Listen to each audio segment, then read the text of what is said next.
بسم الله الرحمن الرحيم الحمد لله رب العالمين والصلاة والسلام على سيدنا محمد وعلى آله وأصحابه أجمعين اللهم علمنا ما ينفعنا وانفعنا بما علمتنا وزدنا علما نافعا يا كريم رب اشرح لنا صدورنا ويسر لنا أمورنا واحلل عقدة من ألسنتنا يفقهوا قولنا وبعد قال المصنف رحمه الله تعالى ونفعنا الله بعلومه وبعلوم مشايخه ومشايخنا وببركة الحضور في الدارين آمين.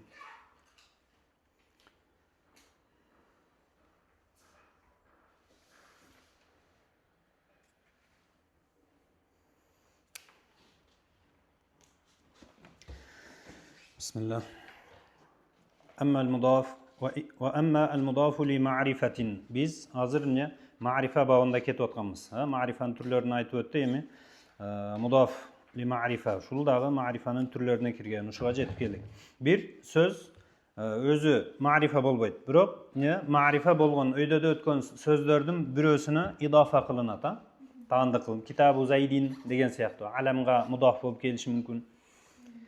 فَيُؤْتَى بِهِ إِذَا تَعَيَّنَ طَرِيقًا لِإِحْضَارِ مَعْنَاهُ أَيْضًا. Bul dağı ötken temalarga okşop ne deyt? Munun manisini zeyninizge keltirүүгө ушул гана жол кала турган болсо идафа кылып. Анда ушуну колдоносуз деп атат. Мисал үчүн Зайдтын китебин билдирүү үчүн кандай сөз иштетесиз десе, Китабу Зайдин деген сөз сизге мутаайин болуп калат да. Ушул не? Ушуну гана иштетип түшүндүрө аласыз аны. Китабу Зайдин деп. Лиман хадал китаб десе ли Зайдин. Же болсом хада китабу Зайдин дегенде башка сөз менен түшүндүрө албайсыз да кантип түшүндүрөсүз. Ушул учурда идафаны иштетесиз деп атат. Ка китаби Сибавай. Сибавай нахвунун атасы деп, нахвудан китеби бар. Ушуну түшүндүрүш үчүн не деп айтасыз? Китабу Сибавай десе kitap köp da, ошондо ошол кишинин китебин түшүнүп каласыз деп атат. Ва Сафинати Нух. Нух алейхиссаламдын кемеси жөнүндө айтайын десеңиз, Сафинату Нух деп айтасыз. Башка жол сизге калбайт, ушул гана белгилүү болуп калат. Алейхиссалам. Ва амма иза лам ятаайян лизалика фаякуну ли аградин ухра. Эгер мындан башка жол менен дагы түшүндүрүү мүмкүн болуп турса, ушул гана жол калган жок. Башка жолдор дагы бар. Анда ушуну иштете турган болсоңуз идафаны башка бир максаттарда иштеткен болосуз дейт. Ка тааззури тааддуди ау таассурихи. Бир нерсенин канча көлөмдө санын билдирейин десеңиз, аны санын эсептеп отура албайсыз дейт. Мутааззир нерсе, невозможный нерсе да орусча айтканда. Же болбосо өтө кыйын аны тактап айтыш. Ушул учурда идафа кылып айта бересиз. Наху Ajma'a ahlul haqqi ala kaza деп атат. Ahlul haqq ушул нерсеге не ижма кылды. Бир ооздан айтышты, ушундай болот деп. Демек, бул жерде ahlul haqqi дегенде man ahlul haqq kam adaduhum десе, буну санап отуруу не мутааззир нерсе деп атат. Муну санап отура албайсың, паланчы күнчө деп. О миллиарддаган адам өткөн. Демек, ушул учурда адатты баяндоо мутааззир болуп турса, идафа кылып ахлул хаққи деп салсаңыз боло берет деп. Ва ахлул балад кирамун. Бир жердин эли не кирам өтө берешен кишилер деп атат. Ошондо ахлул балад деген бир айылды айтып атат, ахлул кария деп атса да, муну санап отурсаңыз болот канча киши берешен экендигин. Бирок бул не деп атат? Асир. Taassur. Bu da oorçuluk var da, oor nerse bu. Ошон үчүн не ahlul qarya, ahlul balad деп койсоң боло берет. Түшүнүктүү эле, мында кыйынчылык бар үчүн. Санап отурбастан идафа кылып колдонсоң болот. Wal khuruj min tabi'ati taqdimil ba'd ala al ba'd. Nahwu hadara umara'ul jund. Askerlerдин amirleri keldi. Misal үчүн amir degende ошо генералдар деп түшүнсөк, 5 генерал боло турган болсо, паланча түкүнчө деп аттарыны айта турган болсоңуз, бир тартипте айтасыз да. Кимисинидир биринчи айтасыз, кимдир экинчи айтасыз. Ошондой кылсаңыз, булар бардыгы генерал болчу. Тақдим тахир кылганыңызда биринчи айтылганды тафдил кылып койгон болосуз дейт да. Бешинчи айтылган кишинен наразы болуп капа болуп калышы мүмкүн. Ушудан не тақдимул бa'd ала ba'd деген нәрседен қачып не қыласыз? Идафа қылып умараул джунд деп қойсаңыз бола береді деп отады. Құтыласыз деп отады да. Мисал үшін бір ваткендік бала бар эле экбетте оқығанда, қатты оқыған, Абдужаппар дамла деп күшті оқыған балалардан, ал кіші дағы бышып қалған ал жақта, бұл жаққа келсе иншалла Қырғызстанда мехнет қылады, қызмет қылады. Жақсы оқыған дамлалардан. Айтады да, бір досына айтчылы да мындай. Параллель класста оқыған досын, сілер класста кімдер жақсы оқиды десең, мен деп баштайды дейді, өзінен дейді. Ошоға окшоп, мен паланча түкүнчө десең, тигеніне қап болып қалышы мүмкін деп отады да. Бірінші мұны айттың, ал ең күшті оқығанбы, мен айтпайды белең дегенде, ошодан қочып, қачып не деп отады? Умара үлжунт деп айтып қойып отады. Түшүндүк, а?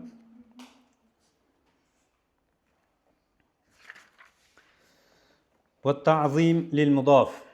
Екіншісі, мудаф болып келген сөзді қадырын көтеріш үшін, улуулаш үшін іштетішіңіз мүмкін. Наху китабул султан хадара. Султан падышанын қаты келді деп отады, китап деп қатты айтады. Бұл жерде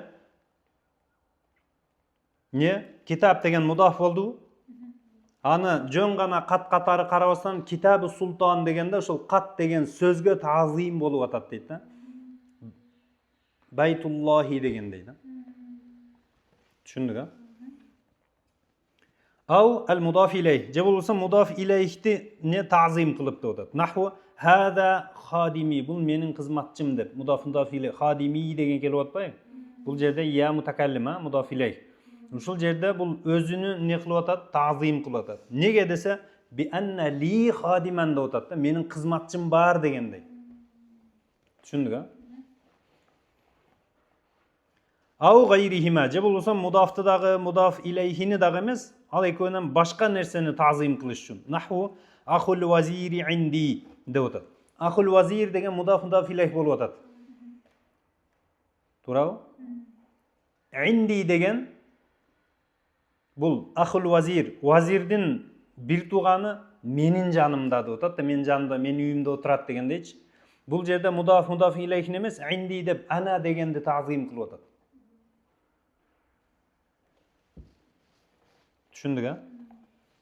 Фи байти десеңиз деле, фи манзили десе деле өзүн авторитет кылып атат да. Ах, же болбосо вазирди авторитет кылган жок бул жерде. Өзүнү. Менин үйүмө паланчы келип кетти дегендей да. Ват-тахқир лил мудаф. Же болбосо мудафты тазим кылышын эмес, тетиринче тахқир кылышыңыз мүмкүн. Наху хада ибнул лис. Бул урунун баласы деп атат. Урунун баласы дегенде ибн бар го. Ошол ибн мудаф болуп атат. Ибнди уруга идафа кылып, муну не тахқир кылып атасыз дейт. Жерге уруп атасыз, ылдый кылып атасыз. Түшүндүк, а? Авил мудафи илейхи. Же болбосо мудаф илейхини тахқир кылышыңыз мүмкүн. Наху ал-лиссу рафиqu хада. Уру мунунун досу, чериги дей турган болсоңуз, не? Хада деген мудаф илейхи болду. Ушуну не кылып атасыз? Уят карып атасыз да. Уруга шерик болгон, урунун досу дегендей. Ау гайрихима. Же болбосо мудаф дагы мудаф илейхини дагы эмес, экөөнөн башка нерсени тахқир кылышыңыз мүмкүн. Наху ахул лисси инда амрин. Урунун бир тууганы Амрдын жанында отурат десеңиз, бул жерде Амрды уят кылып атасыз да. Не деп? Урунун бир тууганы менен муну илешип жүрөт деп атасыз да, эми. Аралашып. Вал ихтисари ли дыйқил мақам. Наху кеде ихтисар үчүн дагы иштетишиңиз мүмкүн. Хавая ма'ар ракбил яманина мус'идун жанибун ва жисмани би Макката мусақу. Бул адам өзү Меккеде байланган, камалган болуп атат дагы, мунун жакшы көргөн адамы Йеменге кетип аткан кербен менен жолго чыгып кетип атат да. Бул кайгырып кете албай атат артынан, же алып кала албай атат. Жакшы көргөн адам кетип калып атса, хавая деп атат да. Мудаф илейх. Өзү не деш керек эле? Аллади ахваху дегендейчи. Мен аны каалаган, жакшы көргөн адам деш керек эле да. Исм маусул менен алып келиш керек эле. Biroq ekönünü biriktirdi dagı mudaf ilayhi mudaf kılıp turup havaya dep atat da. Menin kalığım dep. Ma'ar rakbil yamanina. Yamani bul şol kerben menen mus'idun köterilip baratat, ketip baratat. Janibun degen baş yigen, erçigen avalda. Atası bolsa, bir togany bolsa ketet de erçip. Bul balany taşlap ketip atat. A bul ne? Wa jusmani menin denem bi Makkata musaqun baylangan dep atat. Bul жерден kete albayım dep. Bul жерден ne? İhtisar, diqil maqam, şaşılış bolgondugynan aytyp kalyp atat da. Havaya depçi. Aş-şahs allazi ahwahu je ahwa dep 3-4 söz menen emes havaya da bildirip koyup atat da. Lil ihtisar düşündük ha. Poyis ketip kalbasın süylep kalayın dep atat da.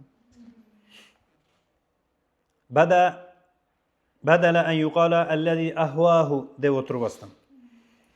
Wa am bul bütte. Wa amma al-munada feyu'ta bihi iza lam yu'raf lil mukhatabi unwanun khassun. Belgili bir nersesi unvan degen hem da ana bildirgen nerse de tema deysizbi, adres deysizbi. Ana bildire turgan nerse bolboso, aga mында özgöçölöp bildirip koya turgan nersesi bolboso, anda munada menen aytsanız bolat. Atyny bilbey aytasiz. Oşon üçin ya rajul, ya talibul ilmin deşiňiz mümkin. Nahu ya rajulu ve ya fata ey jigit degendey. وقد يؤتى به للإشارة إلى علة ما يطلب منه. Kede munada işte kelip kalat. Ne üçün? İllati ma yutlabu minhu. Oşol emne üçün aytyp atat? Nida kılıp atat. Oşonun illatini bildiriş üçün dagı koldanıp kalat. Ya gulam, nahu ya gulam ahdirit ta'am. Tamak alıp gel dep kızmatçısına aytyp atat. Ya gulam dep. Mudaf munada kılıp. Bunun ne? İllatı ahdir at-ta'am bolup atat da. Ha tamakты keltirүүsü bul ma'lul bolup kalat da şonda. Oşon üçin ne? Şul sözdü ya gulam dep alıp kelip atat. Wa ya khadimu. Düşündük ama ahdir at-ta'am degende aytış üçün ya gulam dep aytdı da. Wa ya khadimu dese asric al-farasa. Asric degen mындай eğer tokuydu ko attı, eğerlep. Ne dep koy? Attı toku dep atat da bizdin dil menen aytkanda. Uşinti aytış mümkün. Bu da ne? İsrac al-faras. Attı tokuştuk, bul ma'lul bolup atat. İllati asricil faras degen sözü bolup atat da. Oşoga ne ya hadim dep çıkırıp atat deydi. Avli garadin yumkinu i'tibaruhu huna mimma zukira fin nidai. Je bolbosam munada babında tiyakta inşa da ötkönsiz. Ne dep? Lit ta'zim, lit tahqir, je bolsam lil ba'id, lil qarib degen nerselerdi aytdylar. O jakyn bolgon üçin yürekte jakyn bolsa dagı jakyn söz alыстагы adamga degen ay degenlerdi işlete berебиз. Oşolordu da eske alışыңız mümkün bir yerde durdu. Oşon üçin ne dedi? Avli garadin yumkinu i'tibaruhu huna. Bu ýakda eske alış mümkün bolgon maksatlar var. Mimma zukira fin nida hunakada. Tiyakda aytyp ötkenlerimizden. Ma'rifalar bütdi. Emi an-nakira. Wa amma an-nakiratu fayu'ta biha idza lam yu'lam lil mahkiyyi anhu jihatu ta'rifin. Aytılıp atkan bir adam var misalı. Racul bolsa, aga hiç kanday ana tariqun li ma'rifa bile turgan, bilintire turgan hiç nerse jok bolsa, anda nakira kılıp ayla jok alıp kelesiz deydi. Antkeni anı bildire turgan hiç teke jok da, cihatu ta'rif jok vapşe. Ke kavlika ja'a huna raculun. Bul jaka bir kişi geldi dese, iza lam ta'rif ma yuayyinuhu min ilmin aw silatin aw nahwihima aw min alamin degenim. Alam jok, anın atyny aytayın deseniz, ençili atyny bilbeysiz. Je bolsam sıyla jok, allazi dep aytayın deseniz işteki belgisiz. Aw nahwihima. Tiyakta türleri kelgen ha. İsmi işara kılıp alıp gelişiniz mümkün misalı. Al nerseler dagı jok bolgon üçin nakira kılıp alıp kelip atasın. وقد يؤتى بها لأغراض أخرى. Кейде başka bir maksatта nakirаны алып келип калат. Ka at-taksiri wa at-taqlili. Bir nerseni köp kılıp aytуу же болсом кем кылып көргөзүү үчүн nahwu li fulanin malun. Palançanın nesi var? Байлыгы бар деп атасың да. Nakira кылып malun деп алып келдиң. Бул жерде nakira болуп калды. Wa ne үчүн?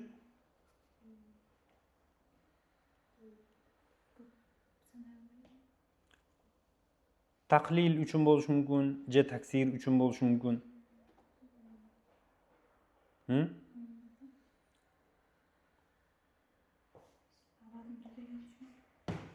Көп айтып, паланчынын байлыгы бар деп койса, көптү билдирет деп атат. Ва ридванум миналлахи акбар. Алланын рахматы, ридван, разылыгы не өтө улуу нерсе деп атат. Бул да эмнени түшүнөбүз? Ридван деген накираны эмнени билдирип атат? Ай малун касирун ва ридванун қалилун деп атат. Аз деп атат. Неге десе, бул көп дегендигиңиз тетири да бул. Алланын рахматы мал мүлк чогултуп атасыңар, бул дүйнөдө таап атасыңар. Ва ридван миналлахи акбар. Алланын рахматы бул чоң деп айтып атат да. Бул дүйнөдөн көп тапканыңар, Алланын рахмат ридван, бир аз ридваны бар го деп атат. Баарынан чоң деп атат. Бул жерде таклилди билдирип атат. Түшүндүк, а?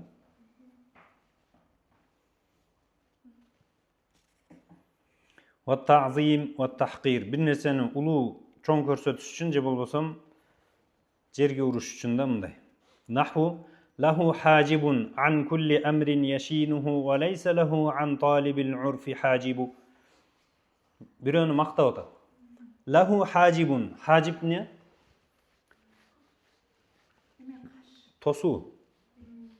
Тосуу деп атат бул жерде. An kulli amrin yashinuhu. Аны не кемчиликтүү көрсөтүп кое турган бардык нерселерден аны тосуп тура турган нерсе бар. Аны айыптуу кылып көрсөтүп кое турган бардык нерседен тосуучусу бар дейт.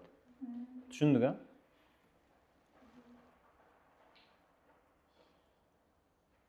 Бул жерден эмнени түшүнөбүз?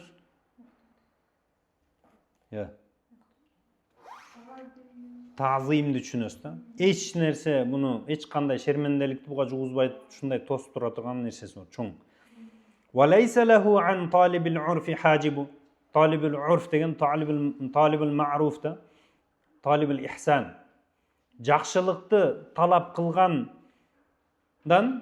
же болбосом жакшылыкты талап кылуудан муну тосо турган хажип жок дейт.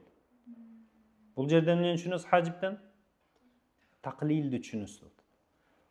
Неге дегенде кичине дагы муну жакшылыктан тосуп кое турган нерсе жок дейт. Чоң нерсе жок десеңиз, анча-мынча жакшылыктан муну тосуп коет, бул майда-чүйдө жакшылыктарды кыла албайт дегендей бир неме келип, тетримани келип калат.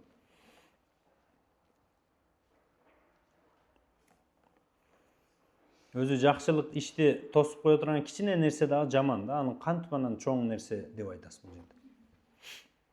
Мадах болуп атса. Вал умуми бa'da an-nafi. Nahwu nafi келет. Нафиден кийин не? Накира келет деп атат. Нафи сыйгасында.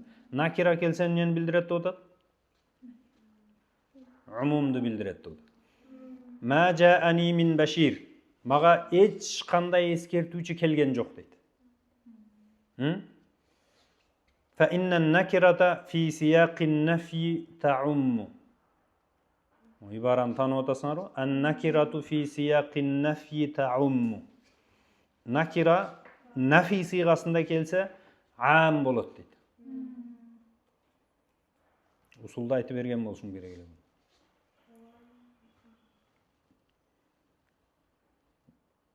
Ма раайту ахадан десең, эч кимди көрбөдүм болот.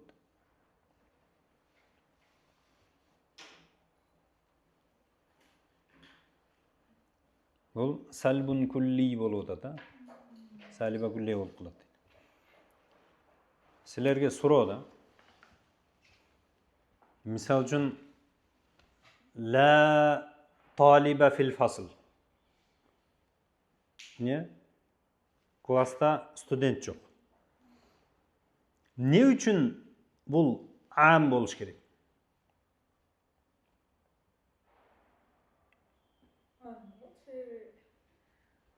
Ne üçün?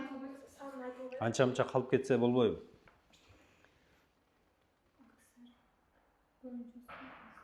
Bul jerde talip degендин fasılda bar boluşunu tıyıp atasız da. Bul tıyıu mubham nakira kılıp alıp kelip atasız da la talibe. Bul mubhamды tıyıştık işke aşpayt illa hiç kim bolbosa da. İntifai cemi'i tullab bolsa anan ошол mubhamды tıygan bolsa da. Biri kalıp ketse ele mubham bul tıyılbagan бар болып қалып атпайбы? Ошон үчүн бардыгы жок болсо, нафи кулли болсо, анан кийин ишке ашат да. Түшүндүк, бирөө гана бар болсо, нафи ишке ашпай калат. Ла талиба фиддари фил фасли дегенин жалган болуп калат. Бул ла талиба деген, талип деген накираны, мубхамды жок кылыш үчүн эмне болуш керек? Эч ким болбош керек. Түшүндүк, Инналлаха ла язлимун наса шай'a. Аллах Таала эч кандай зулум кылбайт адамдарга. Bir ele zulüm bola turgan bolsa Allah Taala taraptan. Анда la yazlimun nasa деген сөз казип болуп калат. Ошон үчүн бардык түрүнү тыят да. Зулумдун бардык түрүн тыйып атат. Wa qasdi fardin muayyanin aw naw'in kazalika. Naw'in muayyanin bir fard же болбосо нав'ды максат кылып айтышыңыз мүмкүн. Накираны алып келгенде, мисалы үчүн Wallahu khalaqa kulla dabbatin mimma degende bul жерде dabbadan maksat bir afrattарды айтып атасыз, же фардты айтып атасыз. Кандайдыр bir фардты да.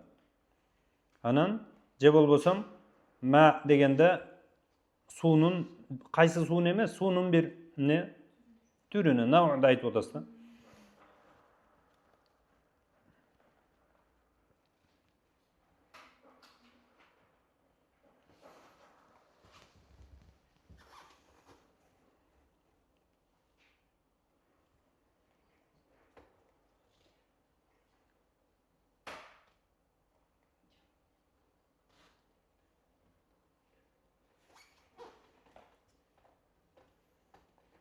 Кайсыл даббага болсо деле кете берет.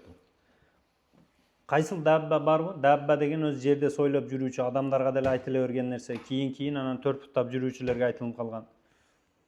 Кайсынысы болбосун, бардыгынын Аллах Таала жараткан деген түшүнө бересиз.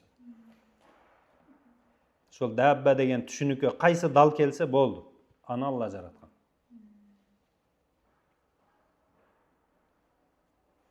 Ва ихфа'ил амри bir nerseni mınday жашыруу максатында колдонушуңуз мүмкүн. Кала наху кала рajulun деп айтасыз деп. Бирөө айтты дегендейчи. Иннакан харафта ани саваб. Сен туура жолдон тайып кеттиң, адашып кеттиң деп. Ооп кеттиң. Тухфи бул жерде исмаху хатта ла ялхaqahu азан. Ага бир ыза жетпесин деп анын атынын жашырып коюп атасың дейт. Жана үйдө конфет урдагандардай да. Бирөө жеп коюп атат дейсиң. Al-babul khamisu min al-khamisu fil al-itlaq fil itlaqi wa taqyid. Mutlaq muqayyad деген усулда biraz окугансыз, а? Mutlaq эмне? Заттын өзүн эске алабыз деген. Дуна хусусы сифатиха, сыпаттарга каралбайт деген. Суу алып келчи десе сууну түшүнөсүң. Эгер газдуу суу дей турган болсо, анда бул не? Суу мукайят болуп калат, байламта болуп калат. Муздак суу, ысык суу дегендей. Изактусира фил жумлати ала зик. Бул жерде кичине башкачараак келет. Изактусира фил жумлати ала зикрил муснади вал муснади илейхи. Bizde balagada musnad ileyhi деп келип атабыз. Муптада хабар же болбосо фейл фаил деген сыяктуу. Ушул экөөнө эле өкүм чектелип атса, анда фал хукму мутлакун. Бул жерде өкүмдү мутлак деп айтабыз дейт. Demek Jaa at-talibu dey turgan bolsanız mutlaq bolup atat. Ne üçün? Jaa bar. Jaa ne bolat? Musnad. At-talib musnad ilayhi bolat. Ушуга гана чектелип атат да. Ага байлап отурганыңыз жок да. Jaa at-talibu al-mujtahidu degende же бир нерсени кошконуңуз жок да. Ушуга эле чектелип атат. Өкүм не? Musnad ilayhi gana çekti. Ve iza urida zida alayhima şey'un mimma yetaallaku bihima. Emi al eköne tiyişeli bolgon av bi ahadihima je ekönün birösüne gana tiyişeli bolgon bir nerse ziyada kılına turgan bolsa, anda fel hukmu muqayyadun dep atat. Bul muqayyad bolup kalat deyt.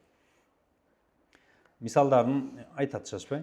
Wal itlaq يكون حيث لا يتعلق الغرض بتقييد الحكم بوجه من الوجوه.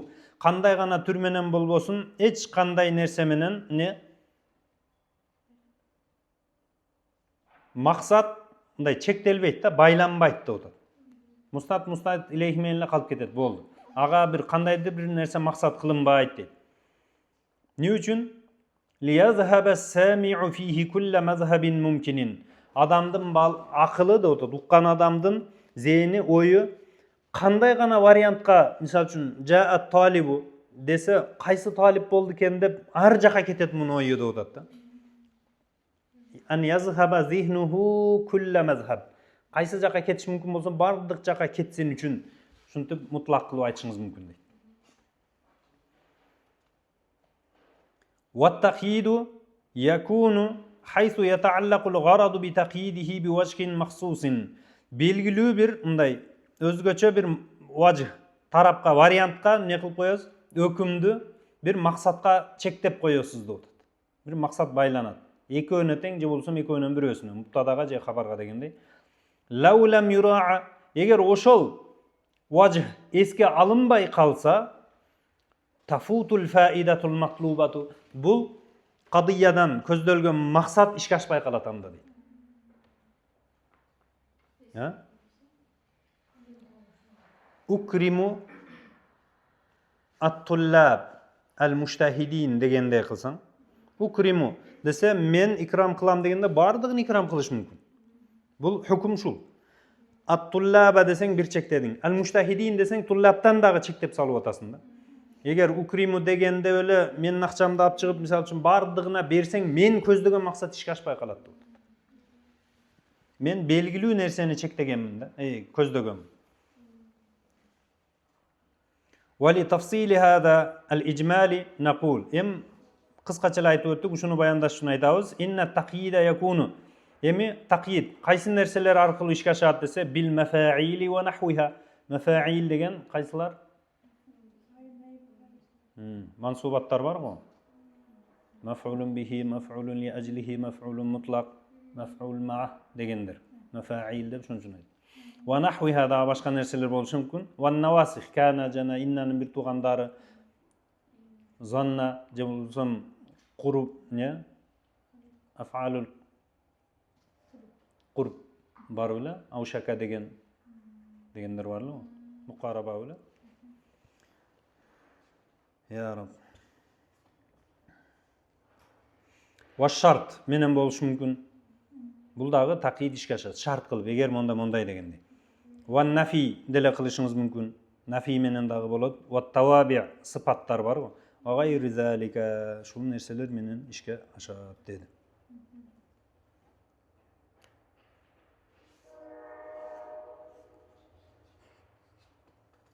Mef'ulatlar, mefail degenge misal üçün mansubatlar bolup ata, haldy koşuşuңuz mümkün, tamizdi koşuşuңuz mümkün. İstisna kılıp mansup kılışınız mümkün. Ja'al qawmi illa zaydan degende.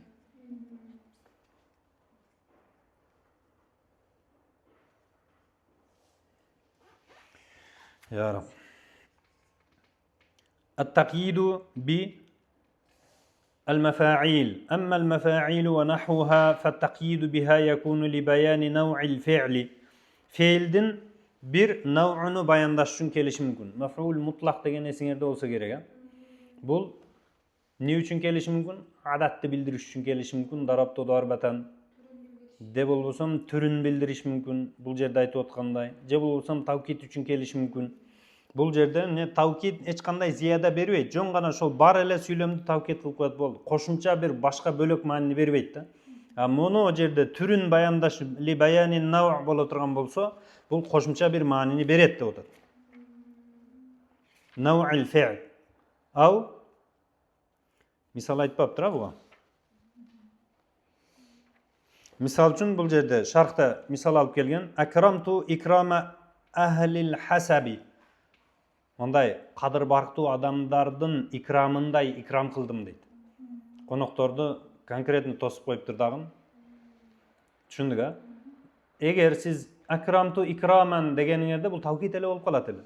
А бул жерде икрама ахлил хасаб, ата тектүү ушундай бир авторитеттердин икрамындай икрам кылып койдум десеңиз эмне болуп атат? Баянун нау болуп атат дагы, бул кошумча зияда берип атат деп атат. Ушул максат болот сүйлөмдө. Дарабту дарбатан десең, акрамту икраман десең, бул тавкид кошумча бир максатты билдирген жок. Бул жерде билдирип атат. Жөн икрам эмес дегиз келип атат. Муну айтпасаң, бул айткан адамдын максаты ишке ашпай калат. Жөн эле икрам эле болуп калат да. Ау ма вақаа алейхи. Бул кайсы? Маф'улун бихини айтып атат да. Бул дагы айтылбаса ишке ашпай калат. Мисалы, бул жерде айтканы хафизтул Кур'ана десе. Хафизту десеңиз уже болду да, сүйлөм бүттү негизи. Хафиза менен ана бүтүп атат да. Муснат мустафид илейх менен бүттү. А бул жерде ал-Кур'ана деп не белгилүү бир немеге чектеп атасыз. Сиз любой эле нерсени жаттаганыңыз жок. Куранды деп атат. Бул эске алыныш керек деди. Түшүндүк, а? Бул такидти айтып атат. Ау ли ажил ау фихи. Же болсо маф'улун фихини максат кылып айтыш мүмкүн. Зарфты. Фил фасли же болсо ана бул жерде айтканы эмне? Жаласту амамака деп атат. Бул жерде амамака деген сөз маанини берет. Бул ушуга чектеп атат. Любой эле жерге отурган жок келип. Амамака дегенди эске алып атат. Ау ли ажлихи. Шуга келдик беле? Ли ажлихи болушу мүмкүн. Маф'ул лаху деп коебуз го. Дарабту ta'diban. Адепке чакырып урдум. Аны оорутуш үчүн, өч алыш үчүн эметкеним жок. Шу оңолсун деп уруп атам. Деген ta'diban деген бул маани бериле турган нерсе. Соттоло турган болсо аталар. Мунун ta'diban урганыңыз жанагыны жаракат алдырып бир жерин сындырып коюш үчүн эмес. Бул өкүмдү өзгөртүшү мүмкүн. Камалбай калат дегенде. Чуа устаз айткан го, баласын Америкада урса полиция чакырып коюптур. Баласын. Анан баласыга жалдырагам да, кой деп койчу деп, о да мейли да десем полиция кетти дейт. Эптеп кутулуп калды. Жүр сен чоң атаңа барып келем деп Түркияга келиптир дагы. Аэропорттон шундай өтүп паспортун бер дегенде баласынын паспортун жыртып таштаган да, түрктөр да. Жыртып туруп чапты дейт да баласын. Чапты эле анан кийин о полиция деди, милициялар чуркап келди аэропортто, эмне болду? Кармады эле, мени уруп атат. Ким бала, ким бул десе атам деген экен. Секин кетип калды полиция дейт да. Экинчи дейт да, Америка желкем чукур көрсүн деген. Ошондой да. Таяк жеп эле чоңойдук эле, азыр билбейм, мен мектепте кандай азыр билбейм го. Таяк жеп эле чоңойгонбуз, катышып.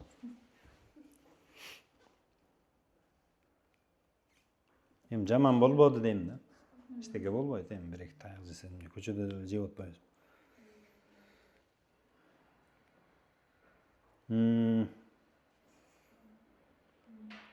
Ау би муқаранатихи. Же болбосо муқарана, жанаша экендигини билдириш мүмкүн.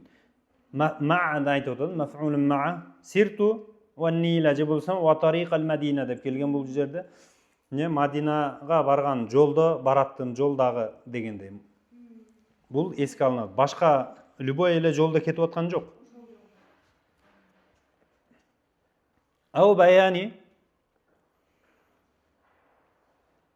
al-mubhami min al-hay'a.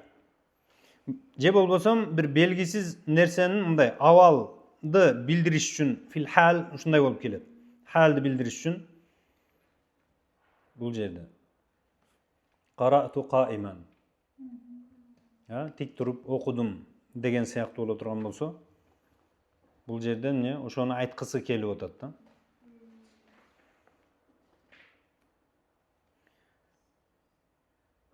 Ау ваззат же болбосом затты бир билдириш үчүн тамизде келет бул зат. Тыпту нафсан деп шаркта айткан мисалы, мен жан дүйнө адамгерчилик жагым не оңолду дегени бул тыпту нафсан деп айтып атат. Буга маани бериш керек болот да кайтка. Тыпту десе эмне болдуң дегендей да, бар көлгө түштүңбү эмне болдуң десе жок, нафсан деп атат, жан дүйнөм жакшырды дегенде, адеп аклагы башка. Анан ау баяни адами шумулил хукм же болбосом өкүм жалпылай эмес экендигин билдириш үчүн сиз эмне кыласыз? Такйид кыласыз деп атат. Wasf бир нерсе алып келесиз да. Мисалы, жаани ражулун дей турган болсоңуз, өкүм шамил болот. Любой эле кишиге кете берет. Бирок мунун не шамил эмес экендигин билдириш үчүн жаани ражулун алимун десең, жахил башкалар чыгарып салып атат, өкүм ам эмес, шамил эмес. Алимдерге гана чектелип, ушу белгилүү бир тайпаны айтып атат да, бардыгы эле эмес. Түшүндүк, а? Ушул не баяни адами шумулил хукм ушундай болот дейт. Ва такуну ал-куюду махаттал фаидати. Эми бул жерде айтып аткан кайттар такйид кылып атпайбызбы? Алимун деген сөздү алып келип ражулга коштук. Ушул нерселер мындай максат ошого айтылынып атат да бул сөз. Эске алыныш керек ал. Түшүндүк, а? Мукайятта. Сөзсүз эске алыныш керек. Айта албайсыз да, акрамту ражулан алиман десе, мен барын эле икрам кылдым дедиң го, ражул дедиң, бул деле ражулда. Жок, андай эмес. Мен ражул алим да айттым. Любойну айтканым жок. Ошон үчүн кайт эске алыныш керек деп атат. Махаттал фаида деген пайда ушул жерге келип чектелип атат. Вал каламу бидуниха, эми ушул куютту эске албай койсоң, анда якуну казибан да. Вал каламу бидуниха казибан, такуну казибан тиякта. Такуну якуну экен да.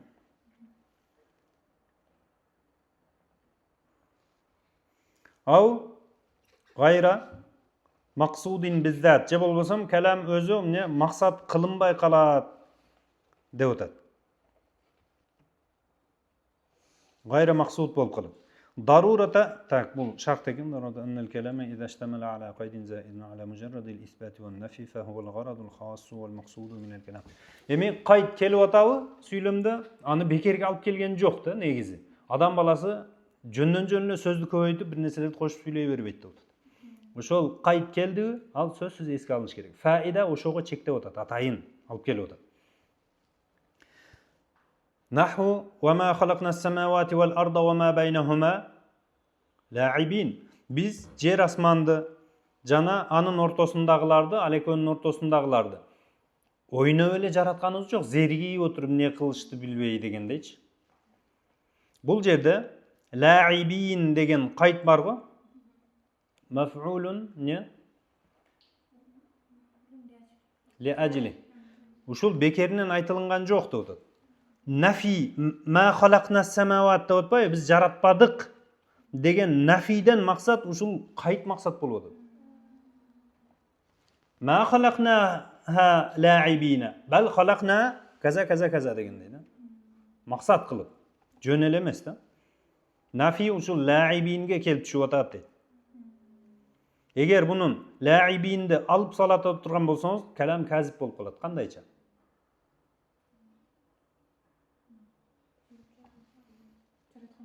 Жараткан жокпуз болуп калат да. Бирок көрүп турбайбызбы жараткандыгын, бар экенин. Түшүндүк, а? Калам казип болуп калат деди.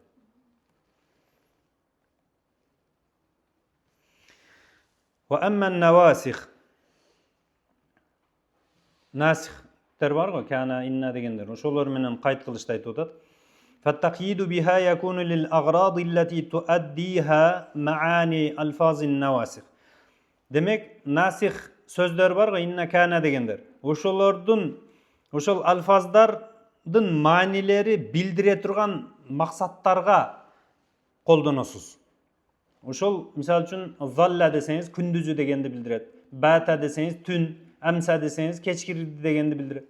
Адха десеңиз, шашке убагында дегенди билдирет. Ушул алфаздар билдирген маанилерди жеткириш үчүн, түшүндүрүш үчүн ушул сөздөрдү колдоносуз деп атат. Ушул учурга чектеш үчүн. Бекерге эле эмес да. Түшүндүк, а? Сара дегениңиз баарына кете бериши мүмкүн. Бирок калган жана бата, амса дегендер, амсайту десеңиз кечки убакытты билдирет. Мунун өзүнүн мааниси бар, чектеп коет.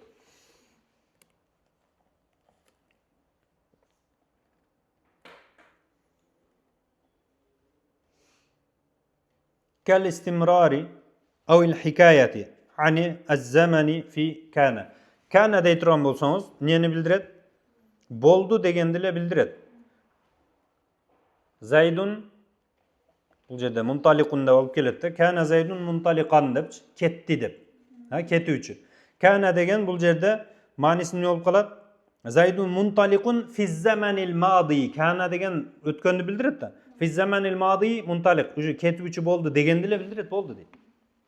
Башка нерсе жок. Истимрар кеде бул мисалы үчүн Зайдтын кеткендиги истимрарды билдиреби, билдирбейби аны айткан жок. Бирок эмне? Ва кана Аллаху алиман хакима дей турган болсоңуз, бул жерде истимрарды кошо билдирет. Фил мади Аллах Таала билүүчү деп эле кала бербейсиз да, мустакбалды билбейм ал жагын дегендей. Андай болбойт. Истимрарды кошо билдирет деп атат. Кээ бирөөлөр шуга дагы айтканда, кана Аллаху алиман хакима деп атат. Анда мурда ошондой болгон, азыр неме эмеспи деп шубха салгандар болгон да. Жок, араб тилде бул истимрарды билдирип турган түрү бар. Ошол жерге могу аяттар ошол истимрарды билдирген жерлерден да. Азыр дагы билет, кийин да Аллах Таалага заман жүрбөйт негизи. Аллах Таала эмне түбөлүктүү, эзелки, бардык нерсени билүүчү зат болду. Ошондой болгондон кийин бул жерде каналар истимрарды билдирет деп атат. Мисалы үчүн бизге ондай эмес да, чоң аталарыбызды айтабыз да, мисалы үчүн кана ражулан фадилан депчи. Азыр жок, токтоп калды дегенде. Аллах Таалага андай нерсе жүрбөйт. Ват-тауқит же болбосо бир убакытты билдириш үчүн би заманин муайянин фи залла болсо эртең мененди билдирет мисалы. Нахаранда күндүзү да. Залла зайдун муштахидан десеңиз күндүзү эмне муштахид болду. Ва бата десеңиз кечкиргенде билдирет лайлан. Ва асбаха десеңиз таңдагы. Ва амса десеңиз кечкирген учурдагы. Баягы бата деген түндө. Ва адха деген чашке маалында. Ау би халатин муайянатин фи дама. Дама десе ма дама деп келет го. Бул бир белгилүү абалды билдирет деп атат. Мисалы үчүн ма дама зайдун муштахидан. Зайд муштахид болуп азырга чейин туруп атат дегенде Зайдтын хал, иштихады уланып туруп аткан халын билдирип атат да.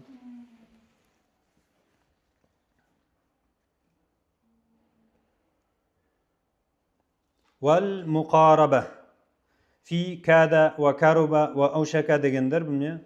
Афалул муқарабага кирет деп атат. Эсиңердедир, а? Чүт калды дегендей да.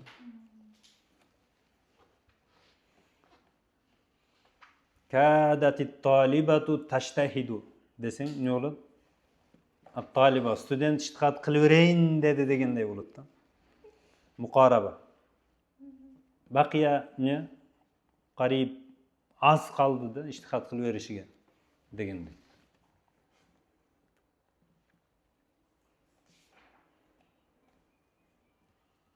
Китту ахфазу деп келесиңби? Жатта берейин дедим. Кудай сактады дегенде. Жатта болайын дедим. Вал яқин. Нахуда окуйсуңарбы? Када, каруба, аушака дегендер мадиге эле келеби, мудариге да кайсы бири мудариге келет бу дегендер. Вал яқин фи важада вал фа ва дара дегендер. Alfa degeni ne degen? Alfayna alayhi abaana.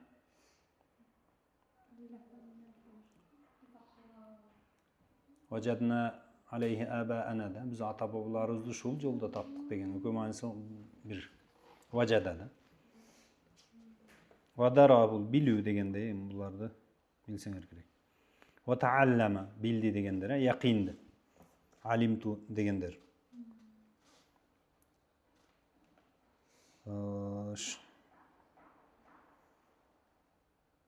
Bular neler? Min af'alil qulub dep koydular. Wa halumma jarra degen ila gayri zalika degende jana başga uşul saýakly nerseler keteberdi. Fal jumlatu fi hada tan'aqidu min al-ismi wal khabar. Bunu nerselerde ne? Nasih menen hukmdu nawasihlerge çekdeýip otpayız. Feil kelsin, muqaraba kelsin, qulub bolsun je bolbosam ne? Nawasihlerden kana je inna degen saýakly nerseler kelse dele bular neden turup atat? Süýlemi minal ismi wal khabar. İsim var, habar var. Uşudan kuralat deydi. Aw minal maf'ulayni faqat. Je bolsam iki maf'uldan kuralıp kalat.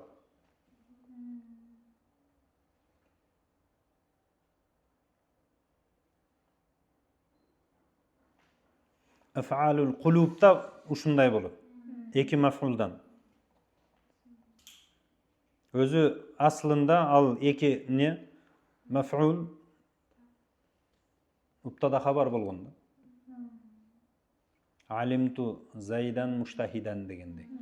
Özü Zayd mujtahid bolganda, mubtada habar bolgon. Bul qulub kelip turup ne eköne maf'ul bolup ketip atat deydi. Ekoteň tigi feilge maf'ul, birinci maf'ul, ikinci maf'ul bolup ketet da. Demek bul af'aldar bardygy qayt bolup kalat oşo mubtada habarga, je bolsam iki maf'ulga. فإذا قلت ظننت زيدا قائما deyturgan bolsaňyz فمعناه زيد قائم على وجه الظن. Men oýlaşymça, men bilişimçe Zayd qaim dep aýtyp atat da. Şunday maanyny düşündirip atat. Iki maf'uldan kurup atat, kuralyp atat bul jerde. Zaydun qaimun degeniňiz zonantu Zaydan qaiman da iki öteň maf'ul bolup atat. Zonantuga. Demek ala wajhi zan bolup uwerin точно mындай emes. Men şunda oýlap atam degендей bul qayt bolup kalyp atat. Düşünteňiz. At-taqyidu biş-şart. Wa amma aş-şartu fa-taqyidu bihi yakunu lil-aghrad allati tuaddiha ma'ani adawati aş-şart. Hem şarttın sözleri var bildirgen iza inna in degen saýakly. Uşol sözlerdin manilerin bildiriş üçin uşol maksattan ne? Şart kılıp işletes. Şartlardan ne işletes? Uşol sözlerdin manisini bildiriş üçin. Kez zamani misalı fi mata ayyana degendir. Mata ji'ta yabda ad-dars. Kaçan sen kelseň sabak başlar. Bolbosa turup turat. Degende kaçan degen wagtty bildiriş üçin matany ayyanan dele işletişiňiz mümkin. Al dele. Wal makan fi ayna. Aynama taqif aqif. Haythu ma takun akun degen söz. Haythu ma akhuka anta degende. Aytyp kelip dur. Bul makandy bildirip atat.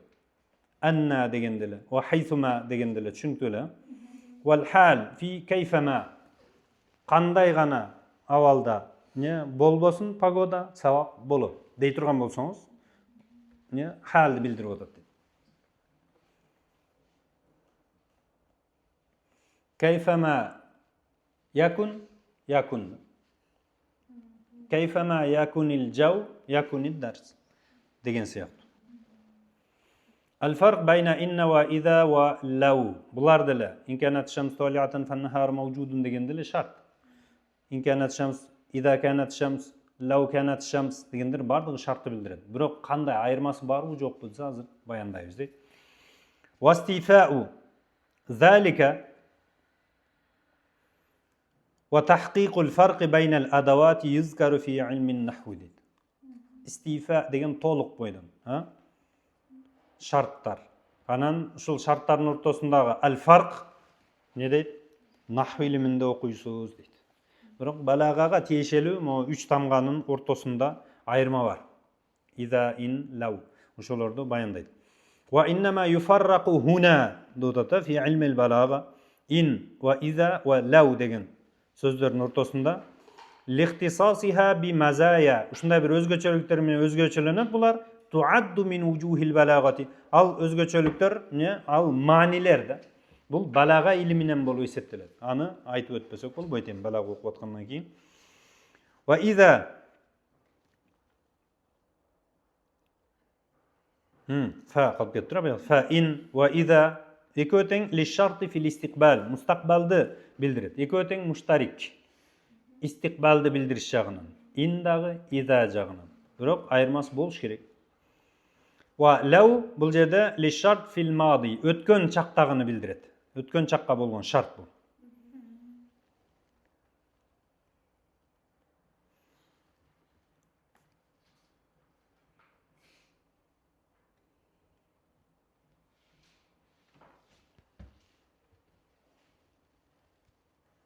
Вал аслу фил лафзи ан ятбa'al ma'na. Мани кандай болсо, мисалы үчүн өткөн чактагы нерсени баяндайм дей турган болсоң, шартты дагы не кылышың керек? Өткөн чакка далалат кылган лауды алып келишиң керек да.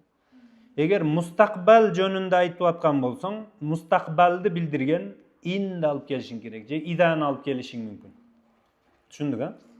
Ал асл ушундай деп атат. Негизи ушундай болуш керек. Кээде экөө тетири болуп бири-биринин маанисине бул иштетилип калат, алмашып. Неге десе, ли хикматин кандайдыр бир секрет жатат да. Ошон үчүн бекерден бекер бири-биринин маанисине өтүп кетпейт. Ошон үчүн вал аслу деп айтып атат. Негизи ушундай деп атат. Кээде мындай болуп калат да демек.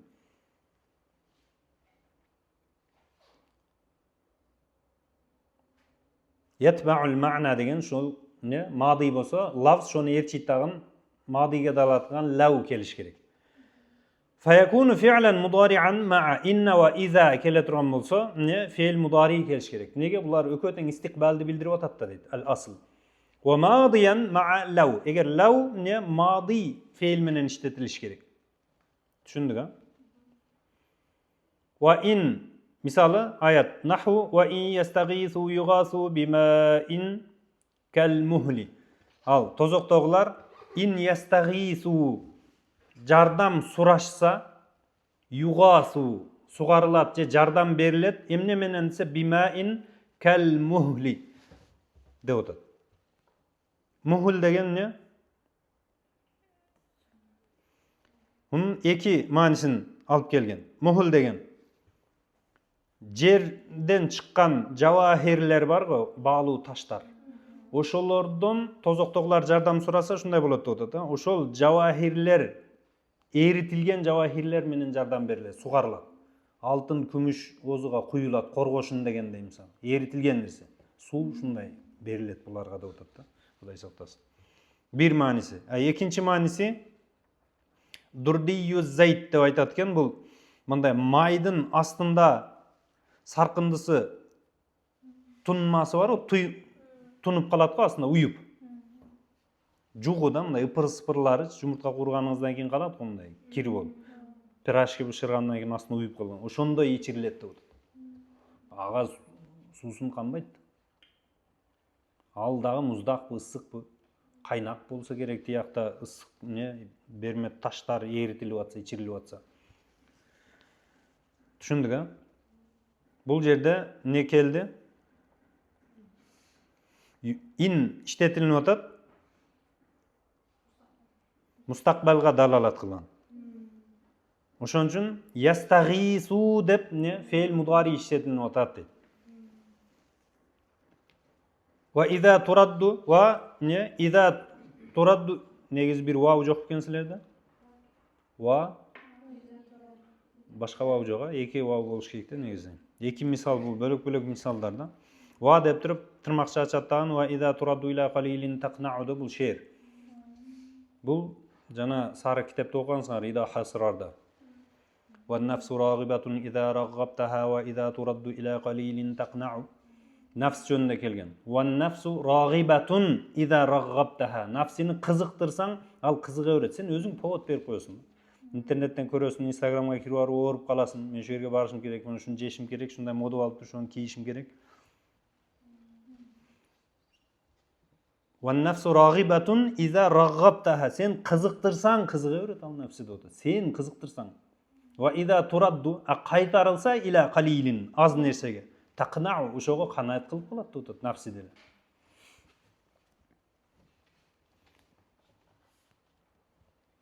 Tushunarmi? Borib uyda sheflarga aytib qo'ysalar, jattab olsin shu. Sizlar bir narsa deganda shu bir kuflat bir shingil tishlab qo'yadi. Uylarda tinchlik hukm suradi. Tushundingmi? Bu yerda ne bo'ladi? İza işletilyotda turaddu taqna'u deb javobdagi shunday mudari bilan keladi. Antkeni bu mustaqbalga deb aytdik. Walau sha'a lahadakum ajma'in. Eğer Allah Taala qalaganda bardığыңарды to'ra yo'lga salib qo'yadi dedi. Bu yerda law madiga qo'yilgan bo'lsa, o'shuning uchun sha'a deb madi keladi. Lahadakum madi keladi. Tushundingmi? Wal farqu bayna in va iza. Yemi in menen izanın ayırması. Eko teng mustaqbalga ekan. Ayırması emne anda? Eko %100 o'xshash dese yo'q, ayırması bor. Annal asla negizi adamul jazm bi wuqu'i sharti ma'a inna.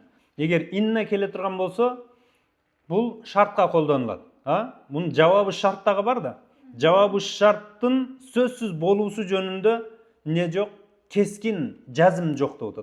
O'shuning uchun adamul jazm deydi. Kesa aytmaymiz deydi. Inna menen, in menen. Tushundingmi? In menen kele turgan bo'lsa, javobi shart so'zsiz ne bo'ladi degan narsa yo'qdi. Bo'lmaydi dela qolishi mumkin degandek. Qiyin narsaga aytilishi mumkin. Wal jazmu bi wuqu'i bu yerda ne? Jazm deganda ham g'alabatuz zonna maqsad. Ve ne? Al jazmu bi wuqu'ihi ma'a iza. İza menen kele turgan bolsa, anda javobi shartda bo'lib qolishligi g'olibuz zon deydi. Ko'pincha bu bo'lib qolishi mumkin degan. Wa li hada g'alaba isti'malul madi ma'a iza. Iza kelse bo'lib qolishi mumkin deb ne? Jazm bor deb aytamiz. G'olibuz zon dedik buni ma'nosini. So'zsiz %100 degan narsa yo'q. G'olibuz zon. Ha, ko'pincha shu bo'lib qoladi degan narsa bo'lib o'tsa, o'shuning uchun ne bo'lib qolgan narsa madiyda. O'shuning uchun ne iza degan so'z madiga kelib qoladi ko'pincha deydi. Lavga o'xshabchi. Tushundingmi? Va lihada g'alaba isti'malul madi ma'a iza dedi. Fa ka'anna ash-sharta waqi'un bil fi'li. Eğer o'shal ne ko'pincha bo'ldi degan narsa qudmila hozir bo'lib qolganday bo'lib madi ishlatiladi deb o'tadi. Iza menen. Bi khilafi inna.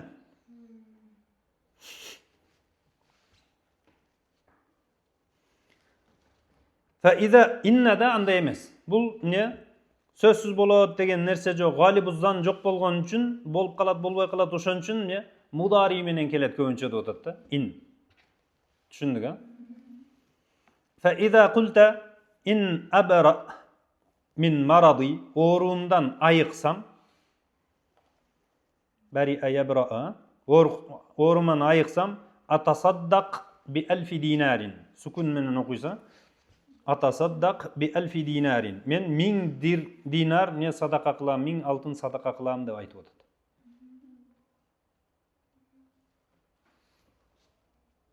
Bu ayg'ishi mumkin, ayg'payda qolishi mumkin deganda, shuning uchun in ishlatilib o'tadi. Mustaqbal bilan. Kuntu shakkan fil bur'i. Ayg'uda shekshib tursam-da, shuntib in menen aytam. Va iza qulta, eğer ayiqsang, iza kunta shakkan fil bur'. Ayg'uda shekshib tursang shuntes. Va iza qulta, hem shuntu aytsang deydi. Iza bari'tu min maradi tasaddaqtu bi 1000 dinarin degan deydi.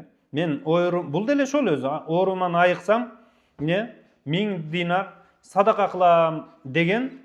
Bu yerda kunta jaziman bihi au kal jazimi. Сөзсіз айығам деп 100% ішеніп тұрасың, же болбосом кәл жазим. Ғалибуз зан айығам деп тұрасың да. Ошон үчүн ушинтип айтасың дейт. Түшүндүк, айырмасы бар экен. Ва аля залика, эми ушуга карасаңыз, фал аф'алу надирату тузкару фи хайизи инна. Чанда болуп кала турган нерселер бар го, фейлдер, окуялар. Ошолорго ин иштетесиң деп атат. Анткени бул не чанда болот да. Галибуз зан деген нерсе жок бу жерде. Вал касирату, бул жерде ал ахвалул касирату фи хайизи иза деп атат. Иза сөз менен алып келесиң. Мадийди иштетип келесиң да көбүнчө. Иннада, инде не мудари менен келет.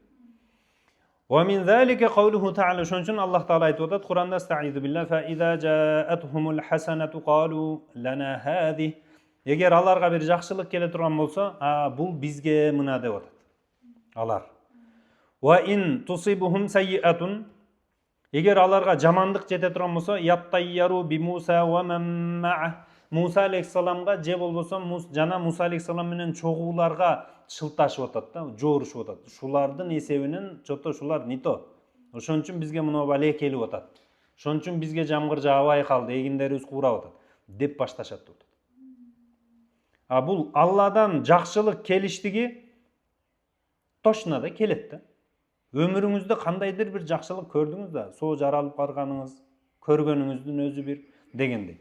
Жакшылык барбы? Ошон үчүн фа иза жаатхум деп иза менен келип атат деп атат. Аф'ал не бул жерде ахвал касирага шул келди. Надира деген сизге бале чанда келет. Бир жума жыргап жүрсөңүз, бир жумада бир сыноо түшүшү мүмкүн башыңызга. Бир жылда бир түшүшү, 10 жылда бир түшүшү мүмкүн. Туурабы? Бул надир болуп атат да. Күнүмдүк нематтарга караганда сизге келген сыноо чанда болуп калат да. Туурабы? Немат ар секунд сайын дем алып атасыз, бул немат да. Ошон үчүн бул оору, мусибат келгендиги чанда болгон үчүн ва ин тусибухум деп ин менен иштетип атат. Фаликауни маджиил хасанати мухаққақан, Алладан келе турган жакшылык сөзсүз болгондон кийин, не үчүн сөзсүз келет десе, изил мураду биха, хасанадан максат бул жерде мутлакул хасанати аш-шамилу ли анва'ин казира. Бардык хасананын түрүн айтып кетип атат да. Кандайдыр бир хасана келет да сизге, белгилүү бир хасананы айтып аткан жок. Кандайдыр бир түрү келет. Кама юфхаму мин ат-ta'rifi би al-jinsiyya. Бул алиф лам jinsiyya болсо, хасананын бардык түрүн камтып кетет эле. Туурабы? Зукира ма'a иза келди деди. Ва уббира анху бил мади. Мади иза жаатхум деп келип атат. Анан вали кауни маджи'ис сайyi'ати надиран. Эми жамандыктар сизге чанда келгендиги үчүн, не үчүн чанда десе, изил мураду биха, анткени сайyi'адан максат бул жерде наун махсусун, белгилүү бир сайyi'аны айтып атат. Мисалы, кама юфхаму минат танкири, накира бул жерден не нафи болуп келген жок, мусбата болуп атат да. Бардык түрүн айткан жок, кандайдыр бир түрүн айтып атат. Ан-накирату фи сияқи ан-нафи эмес да, фи сияқи исбат болуп атат. Ва хуа ал-жадбу. Жадб деп не кургакчылык, түшүмү жок учур. Буларга келсе эле, булар эмне деп айтат? Муса менен чогуу жүргөндөр, анан Муса алейхиссалам күнөөлүү деп башташат деп атат да. Ошон үчүн чанда келгендиги үчүн кургакчылык. Бир жылда бир келет да бул. Же болбосо канча жылда бир келиши мүмкүн. Зукира ма'a инна деп атат. Инна менен келди. Ва уббира анху бил мудари' фейл келип атат. Фа фил аяти мин васфихим, булар не деп атат? Би инкари ни'ам ва шиддати тахамули ала Муса алейхиссалам. Бул Муса алейхиссаламга кылган иштери, тахамул деген жек көрүп Муса алейхиссаламды сразу төңкөп атат да. Анан Алланын нематтарын бул четке кагып аткандыктары не мала яхфа, жашыруун эмес, көрүнүп турат сизге деп атат. Кошумча эле айтып өтүп кеттим.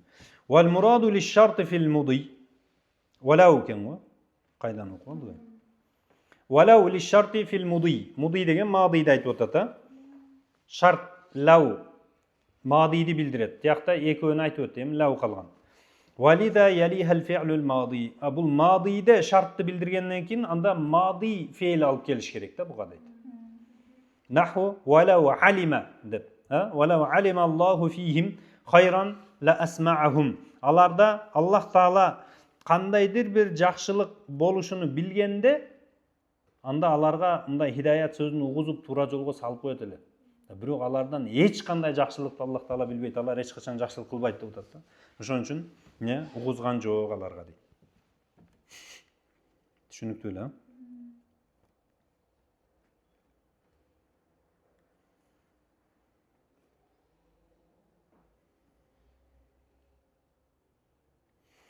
Анан лау келгенде, демек Аллах Таала алима деген, билсе деген накыйдын эч кандай жакшылыкты билбейт Аллах Таала алардан. Алар жакшылык кылбайт. Анан асмаахум деген угузат эле. Мунун накыйды угузган жок. Экөөнүн накыйды. Бул жерде маал иш'ари шартты окуп атам. Бинтифаихима.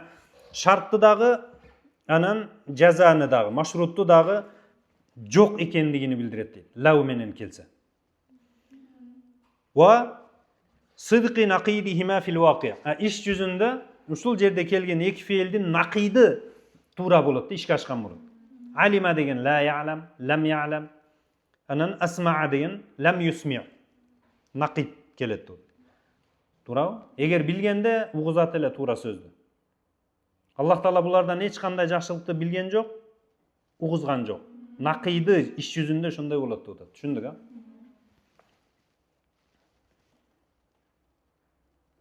а? Бул неме мантыкты окусаңыз, бул кадыя, шартыя, муттасила. Бул ومما تقدم يعلم أن المقصود بالذات من الجملة الشرطية. Шартиядан негизги максат эмне? Huwa al-jawab деп. Жавап максатына жумла шартиядан. فإذا قلت إن اجتهد زيد أكرمته дейсиз да. Зайд эгер иштихад кылса, аны мен сыйлаймын дедиңиз. Бул кайттарды айтып атканда. Мындай айта турган болсоң, анда кунта мухбиран би аннака сатукримуху. Сен аны сыйлайт экениңди айтып атасың. Валакин фи хали хусули лиштихади деп атат. Бирок эгер иштихад кылса деп айтып атасыз да. Түшүндүк, а? Сыйлабашы мүмкүн эгер иштихад жок болсо да. Ла фи умумил ахвал. Ар кандай гана болбосун мен сыйлайм дегенде эмес деп атат. Иштихад болсо анан дегенди максат кылып атат да. Шарт келип атат. Кайт болуп атат да. Ал кайду биш шарт деп келди го. Ва ятафаррау ала хада аннаха. Эми бул жерде